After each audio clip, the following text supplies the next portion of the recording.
वैसे जरूरी नहीं है, लेकिन वीडियो को लाइक या फिर डिसलाइक कर दिया करें। पहले मैं द ड्राउन्ड जायंट मूवी को एक्सप्लेन करूंगी। इस मूवी के स्टार्ट में हम 3 साइंटिस्ट को बीच पर जाते हुए देखते हैं, जिनमें से एक आदमी स्टीवन हमें डेड जायंट के बारे में ये स्टोरी सुनाएगा। असल में इस समंदर में एक दिन पहले एक काफी बड़ा तूफान आया था, जिसकी वजह से एक डेड जायंट बीच पर आ गया था। उस डेड जायंट को देखकर फिशरमैन काफी हैरान थे और इसीलिए उस बारे में पुलिस को इन्फॉर्म भी करते हैं, लेकिन कोई भी उनकी बात पर यकीन नहीं करता। लेकिन जैसे जैसे लोग बीच को विजिट करते हैं तो उनके पास सुनाने के लिए सिर्फ जायंट की कहानियाँ थी, और अब साइंटिस्ट खुद बीच को विजिट करने का डिसाइड करते हैं, जहाँ वो खुद उस जायंट को अपनी आंखों के सामने देख रहे थे, जिसके बारे में वो काफी बार सुन चुके थे। उस जायंट को देखने के लिए बहुत सारे लोग आए हुए थे वहाँ पर, लेकिन कोई भी उसे टच नहीं कर रहा था क्योंकि सारे उससे डर रहे थे। अब यहाँ पर स्टीवन और उसके आदमी अंदाजा लगाते हैं कि शायद उसका वेट 80 टन के करीब होगा। स्टीवन उनसे कहता है कि जायंट के बारे में मैंने ये सुना है कि इनकी एज का अंदाजा लगाना बहुत मुश्किल है, पर स्टीवन उसके नोज और लिप्स को देखते हुए कहता है कि ये एक यंग जायंट था। वो तीनों साइंटिस्ट उस जायंट की बॉडी के आसपास खड़े होकर उस पर रिसर्च कर रहे थे। स्टीवन इस दौरान उसके हाथ के पास जाता है, जो कि तालाब की लुक दे रहा था, यानी उसका हाथ इतना बड़ा था कि पानी जमा होने के बाद वो एक तालाब बन गया था, जिसमें छोटी छोटी मछलियाँ तैर रही होती हैं। स्टीवन का कहना था कि इस जायंट की साइज से भी ज्यादा हैरान कर देने वाली बात तो ये है कि जायंट अभी तक एग्जिस्ट करते हैं, और वो बीच पर खड़े हुए लोगों को जायंट से कंपेयर करते हुए कहता है कि ये तो जायंट की छोटी छोटी अनकम्प्लीट कॉपीज हैं। अभी स्टीवन उसे देखकर हैरान हो ही रहा था कि तभी उसकी एक कलीग उस जायंट की बॉडी पर चढ़ जाती है और वहाँ मौजूद वो सब लोगों को बताती है कि ये बिल्कुल सेफ है। तभी सुनकर वो सब लोग जल्दी से उस जायंट की बॉडी पर चढ़ जाते हैं, और ऐसा करके वो लोग काफी खुश हो रहे थे। कोई उस जायंट की बॉडी पर जंप कर रहा था तो कोई खेल रहा था, लेकिन स्टीवन ना तो उसे टच करता है और ना ही उस पर चढ़ता है। दूसरी तरफ उसकी कलीग उस जायंट के बारे में नोट्स बना रहे थे,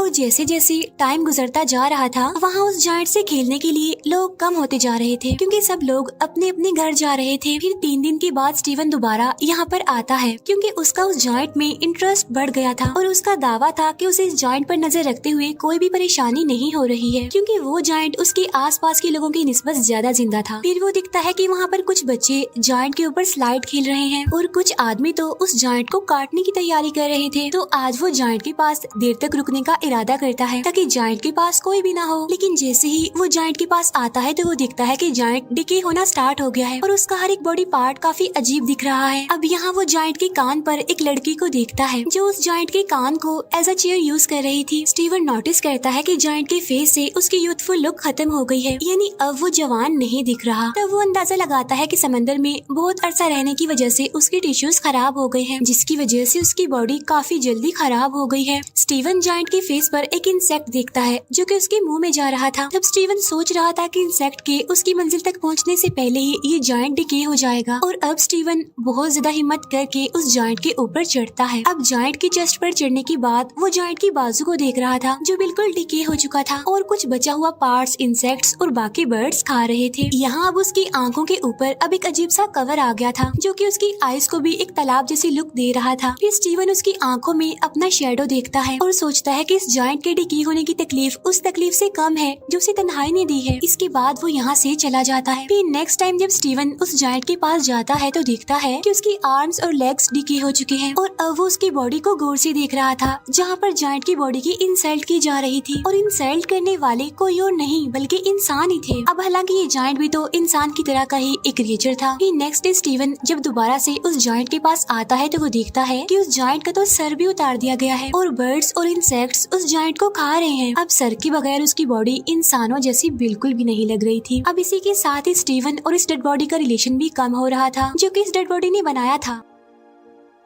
फिर इसके बाद वो काफी दिनों तक बीच पर नहीं आता। फिर काफी हफ्तों बाद जब वो बीच पर आता है तो ये देखकर वो काफी हैरान हो जाता है कि अब उसके पास कोई भी ऐसी चीज बाकी नहीं रही जिसकी वजह से वो इंसान लगे, और वहाँ पर जो बाकी रह गया था वो उस इंसान का डिकेट गर्ट था। और अब उन सब लोगों का उस जायंट पर से इंटरेस्ट खत्म हो गया था। अब इवन काफी महीने गुजर जाते हैं और लोग तो अब जायंट की एंट्री को भी भूल जाते हैं, और जायंट की बॉडी के अलग अलग पार्ट्स और बोन्स जगह जगह पर एज अ डेकोरेशन देखने को मिलते हैं। फिर एक दिन साइकिलिंग करते हुए स्टीवन उस जायंट का स्कल एक खाली मैदान में देखता है। उसका ख्याल था कि अगर वो इस सिटी को गौर से देखेगा तो उसकी नोज और एयर्स की बोन्स भी मिल जाएंगी, क्योंकि स्टीवन के मुताबिक जायंट की हड्डियों से बनी ये डेकोरेशन ज्यादा अच्छी है उन यादों से जो स्टीवन के दिमाग में है। अब यहाँ पर उस जायंट के कुछ बॉडी पार्ट्स को सर्कस में भी रखा गया था और अब साइंटिस्ट का कहना था कि जिसने भी उस जायंट को देखा है वो उसे मॉन्स्टर ही समझते थे जो कि मर चुका था, लेकिन वो जायंट उसके लिए आज भी जिंदा था और वो अक्सर अपने ड्रीम में देखता है कि जायंट उसके शहर से गुजर रहा है और अब वो वापस समंदर में जाने के लिए जगह जगह से अपनी बॉडी के टुकड़े उठा रहा है। अब ये मूवी हमें एक डीप मैसेज देती है कि कैसे एक इंसान इस दुनिया में आता है, कैसे लोगों की जिंदगियों पर असर छोड़ता है, वो लोगों से सीखता है, उन्हें सिखाता है,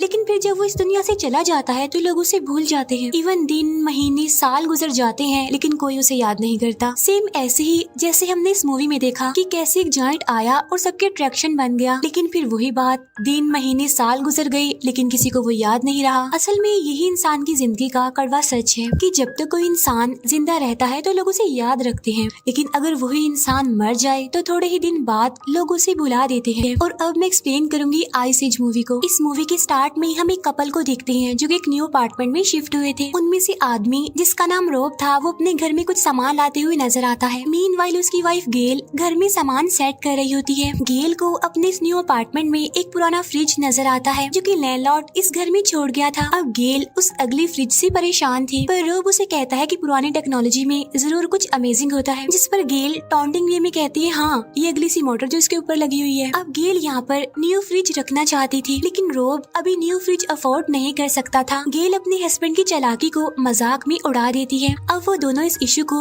यहीं पर छोड़कर ड्रिंक एंजॉय करने का सोचते हैं क्योंकि वो शिफ्टिंग करते हुए काफी थक जो गए थे। अब जैसे ही रोब फ्रिज में आइस लेने जाता है तो उसे फ्रिज आइस चंक से ढका हुआ नजर आता है। फिर आखिर वो बड़ी मुश्किल से एक क्यूब निकाल कर अपने ड्रिंक में डालता है। वो दोनों मिलकर बैठते हैं और अपने नए घर की खुशी को सेलिब्रेट करते हैं। अब ड्रिंक की एक सिप लेने के बाद रोब को आइस में कोई अजीब सा स्ट्रक्चर नजर आता है और जब उसे रियलाइज होता है कि वो एक जानवर है तो उसे अपनी आंखों पर यकीन नहीं होता। वो आइस क्यूब गेल को दिखाता है और पूछता है क्या सच में इसमें कुछ है। तब गेल जल्दी से मैग्नीफाइंग ग्लास लेकर आती है। वो एक छोटे से क्रिएचर को आइस क्यूब में फ्रीज देखते हैं। वो दोनों उस क्रिएचर को देखकर काफी हैरान और कंफ्यूज थी क्योंकि वो बहुत छोटी थी। वो नोटिस करते हैं कि इस छोटी सी क्रिएचर को हंट किया गया है क्योंकि उन्हें उसकी बॉडी में स्पेयर्स यानी नेजे नजर आते हैं। तब ये देखकर वो और ज्यादा हैरान परेशान हो जाते हैं और अब गेल जल्दी से जाकर फ्रिज से सारी आइस निकालती है तो यहाँ पर रिवील होता है कि इस फ्रिज के अंदर एक पूरी मिडिल एज सिविलाइजेशन वर्क कर रही है। फ्रिज के अंदर टाइम बहुत तेजी से गुजर रहा था। यहाँ का एक सेकंड गुजर रहा था तो वहाँ के हफ्तों गुजर रहे थे। अब ये देखकर वो दोनों हस्बैंड वाइफ काफी हैरान थे और वो ये भी सोच रहे थे कि ऐसा पॉसिबल कैसे हो सकता है। अब वो शहर के अंदर जो लोग थे वो भी इन दोनों को बड़े गौर से देख रहे थे। अब क्योंकि वो छोटे से थे इसीलिए वो इन दोनों को जायंट समझ रहे थे, लेकिन फिर भी उन लोगों को इनके यहाँ पर होने से कोई प्रॉब्लम नहीं थी। फिर कुछ देर बाद रोब उस छोटे से क्रिएचर को अपने घर के एक प्लांट में दफन कर देता है। वो छोटा सा क्रिएचर जिन्हें सबसे पहले आइस क्यूब से मिला था। इस बात पर गेल उसका दोबारा मजाक उड़ाती है। इसके बाद जब वो दोबारा फ्रिज खोलते हैं तो देखते हैं कि अब वो शहर मिडिल एज से इंडस्ट्रियल एज में चेंज हो गया है। वो भी सिर्फ इतने से ही टाइम में, क्योंकि वो सिर्फ थोड़ी ही देर के लिए फ्रिज से दूर हुए थे, लेकिन उस शहर में तो सदियां गुजर गई थी और अब उनके देखते ही देखते वहाँ पर कुछ ही मिनट्स में बड़ी बड़ी बिल्डिंग्स बन गई थी। अब ये देखकर रोब काफी उदास था क्योंकि वो उस टाइम को मिस कर रहा था जो उन्होंने स्टार्ट में देखा था। वो सोच रहा था कि फ्रीजर के अंदर के लोग उन्हें क्या समझते हैं, क्या वो इन्हें गौर तो नहीं समझ रहे। लेकिन तभी वो दो कंस्ट्रक्शन वर्कर को फ्रीजर के अंदर ही उन्हीं के बारे में बात करते हुए देखते हैं। वो कह रहे थे कि हम इन दो पागल जायंट्स को हर रोज देखते हैं और हम उस ब्रोकली को भी देखते देखते थक गए हैं जो गेल के दांतों में नजर आ रही थी। और अब उनके देखते हुए ही वो इंडस्ट्रियल कम्युनिटी मॉडर्न कम्युनिटी में चेंज हो जाती है और वहाँ की सारी बिल्डिंग सुपर स्ट्रक्चर में चेंज हो गई थी और साथ साथ उन्हें वो छोटी छोटी चीजें उड़ती हुई नजर आती है जो रोब को लग रहा था कि शायद ये प्लेन्स हैं। और टाइम को गुजरते हुए वो लोग काफी गौर से देख रहे थे। रोब अब इस एज को देखकर सरप्राइज था और सोच रहा था कि अगर ये हमारी दुनिया से रिजेंबल करता है तो इस मॉडर्न एज की बात क्या होगा। और इतनी ही देर में वो वहाँ पर एक लाइटिंग ऑब्जेक्ट को देखते हैं। तब रोब हैरान होता है कि ये क्या चीज है और वो उसे देखने के लिए करीब जाता है। इसके बाद वो जोरदार झटके से दूर गिरता है। अब गेल उसकी हेल्प के लिए उसके पास जाती है और उसका फेस जला हुआ देखती है, जिससे उनको अंदाजा होता है कि वो एक लॉन्चर था और वहाँ पर वॉर चल रही थी। फिर जब वो कुछ सेकंड्स के बाद वहाँ पर जाते हैं तो वहाँ पर सब कुछ खत्म हो गया था। अब वो इस फ्रीजर को बंद कर देती है क्योंकि वो इस वॉर को बढ़ाना नहीं चाहते थे। इसके बाद वो लोग पिज्जा ऑर्डर करते हैं, अपने खाने को काफी इंजॉय करते हैं और अब उनको तकरीबन 1 घंटा गुजर गया था। उन्होंने अभी तक फ्रिज को खोल कर नहीं देखा था कि वॉर खत्म हो गई है या फिर नहीं। अब रोब कहता है कि हमें उस फ्रिज को दोबारा खोलना चाहिए, लेकिन इस बार वो शायद डर रहे थे। वो वहाँ पर सब कुछ खत्म हुआ देखने से डर रहे थे, लेकिन जब वो फ्रिज खोलते हैं तो वो काफी हैरान रह जाते हैं ये देखकर कि वहाँ पर वॉर खत्म हो गई है और छोटे छोटे इंसानों ने सब कुछ रिकवर कर लिया है। वो वहाँ छोटी छोटी फ्लाइंग कार्स को भी देखते हैं जो कि सिटी में पर्ल्स की तरह लग रही थी। वो सिटी की इस स्टेज को अपने फ्यूचर से कंपेयर करते हैं। ये अब एक फ्यूचरिस्टिक लैंड थी जहाँ आसमान से बातें करती हुई सुपर स्ट्रक्चर बिल्डिंग इस सिटी को काफी अच्छा लुक दे रही थी। इसके बाद वो सिटी एक पिरामिड स्ट्रक्चर में चेंज हो जाता है जिससे बहुत सारी लाइंस कनेक्ट कर रही थी। अब रोब और गेल को लग रहा था कि सब लोग इस पिरामिड में रहते हैं। इसके बाद सिटी का वो पिरामिड स्ट्रक्चर सारे सिटीज को अपने अंदर अब्सॉर्ब करने लगता है और एक बड़ी सी एनर्जी बॉल में चेंज होकर फट जाता है, जिसकी वजह से सिल्वर स्पार्क उनके पूरे किचन में फैल जाते हैं, जिन्हें वो लोग बड़ी गौर से देख रहे थे और उन्हें ये सब एक फैंटेसी वर्ल्ड का पार्ट लग रहा था और वो स्पार्क किसी फायरफ्लाइज जैसे लग रहे थे। इसके बाद वो स्पार्क्स दोबारा जमा होकर फ्रीजर में चले जाते हैं, फिर एकदम से सब कुछ गायब हो जाता है। इसे देखकर वो लोग काफी कंफ्यूज हो जाते हैं। रोब को लग रहा था कि अब वो वापस आने वाले हैं, लेकिन गेल को ये लग रहा था कि सब कुछ खत्म हो गया है और असल में ये सब कुछ दुनिया के खत्म होने को जाहिर कर रहा है। रोब अब फ्रिज का स्विच बंद कर देता है। वो दोनों गले मिलते हैं। उन्होंने कुछ ही घंटों में ह्यूमैनिटी का स्केच देख लिया था जिसमें उन्होंने पास्ट, प्रेजेंट और फ्यूचर को भी ऑब्जर्व कर लिया था। नेक्स्ट मॉर्निंग वो कपल अपनी नॉर्मल लाइफ स्टार्ट करता है, पर अभी भी उनके जहनों में कल के बारे में कुछ सवालात थे और अब वो सस्पेंस में दोबारा से फ्रीजर को देखते हैं जहाँ वो छोटे छोटे इंसान वापिस आ गए थे और वो डायनासोर के मीट से अपना पेट भर रहे थे और कुछ तो डायनासोर से बचने के लिए भाग रहे थे। यानी अब ये ह्यूमैनिटी का स्टार्ट दिखाया जा रहा है। अब यहाँ इस कपल को दिखाते हुए ये मूवी भी एंड हो जाती है, जो अब दोबारा नेचुरल हैबिटेट में रहने वाले उन छोटे छोटे ह्यूमंस को देखने में बिजी हो गए थे। असल में ये मूवी हमें इस दुनिया की क्रिएशन, एवोल्यूशन और एंडिंग का कॉन्सेप्ट देती है, जिसमें इंसान की नेचुरल हैबिटेट से मॉडर्न एज तक का सफर बहुत अच्छे से एक्सप्लेन किया गया है। इस स्टोरी में वो फ्रिज जहाँ हमें मैनकाइंड की एज का कॉन्सेप्ट देता है, वही वो कपल हम इंसानों के बिहेवियर को शो करता है। यानी जब फ्रिज में वॉर शुरू हुई तो उन लोगों ने फ्रिज को बंद कर दिया और अपने आप में ही बिजी हो गए, और ये चीज इंसान की दुनिया को लेकर केयरलेसनेस को शो करती है। और लास्ट में लाइफ का उस पावर बाल की शक्ल में डिसअपीयर होना ह्यूमैनिटी की एंडिंग को शो करता है। और ये मूवी भी यहीं पर एंड हो जाती है। Thank you for watching.